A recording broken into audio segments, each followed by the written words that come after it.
मुनेश सिंह जी, मेरठ से। राधे राधे।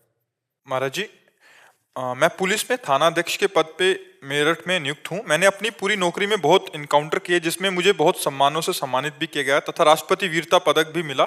पिछले साल 22 जनवरी को, जिस दिन राम मंदिर जी की प्राण प्रतिष्ठा हो रही थी, बदमाशों से मुठभेड़ के दौरान सीने में गोली लगी, मेरी मृत्यु का समाचार भी जारी हो गया था। फिर प्रभु कृपा से मैं बच गया। अब मेरा प्रश्न यह है कि मैं अपने पद पर ऐसे ही चलता रहूं या बिल्कुल ही प्रभु की शरण में आ जाऊं? मन विचलित रहता है मुझे जब भी समय अब मिलता है। पता नहीं क्या जीवन की लीला हो, और हम इसी सांसारिक धर्म निर्वाह के चक्कर में मनुष्य जीवन का जो मूल कर्तव्य है भगवत प्राप्ति, उससे वंचित हो जाए तो ठीक नहीं है।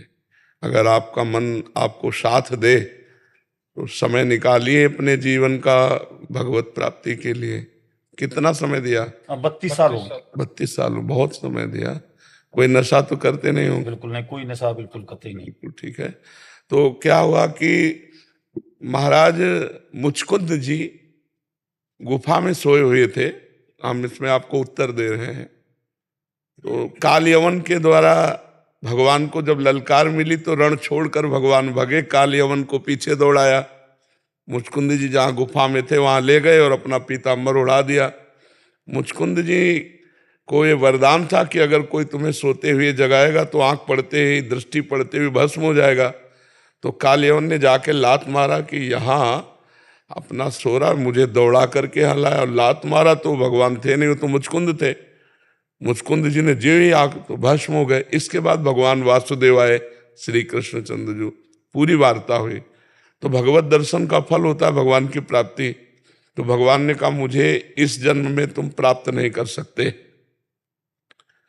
क्योंकि तुम राजा हो, तुमने बहुत से वध किए हैं, शिकार आदि में पशुओं के और युद्ध आदि में मनुष्यों के, इसलिए तुम्हें एक जन्म और लेना पड़ेगा। और अब तुम ब्रह्म ऋषि कुल में जन्मोगे और मेरा भजन करके मेरे को प्राप्त होगे। तो वही मुचकुंद जी नरसिंह मेहता जी के रूप में जन्मे और महान भक्ति करके भगवान को प्राप्त हुए। तो हमको चाहिए कि अब थोड़ा समय निकालकर हम भगवान के चरणों में दें, जिससे हमारी जो भी सेवाएं बनी हैं उसमें जो चूक हुई है वो क्षमा हो जाए, जो पाप हुए हैं वो नष्ट हो जाएं, और अगला हम अगर जन्म भी मिले तो ऐसा ही मिले कि मैं देशभक्त बनूं, भगवान का भक्त बनूं। अब हम इसके नीचे न जाएं, मनुष्य योनि के नीचे न जाएं, जो अन्य योनियां हैं उनमें हम न जाएं। इसलिए आधा जीवन तो लगभग दे ही दिया भारत को, अब भगवान को दे दीजिए। और अपने समाज में रह करके अगर आप रिटायर भी रहेंगे तो जिसका अच्छी प्रवृत्ति होती है वो अपने समाज में भी वातावरण अच्छा ही फैलाता है।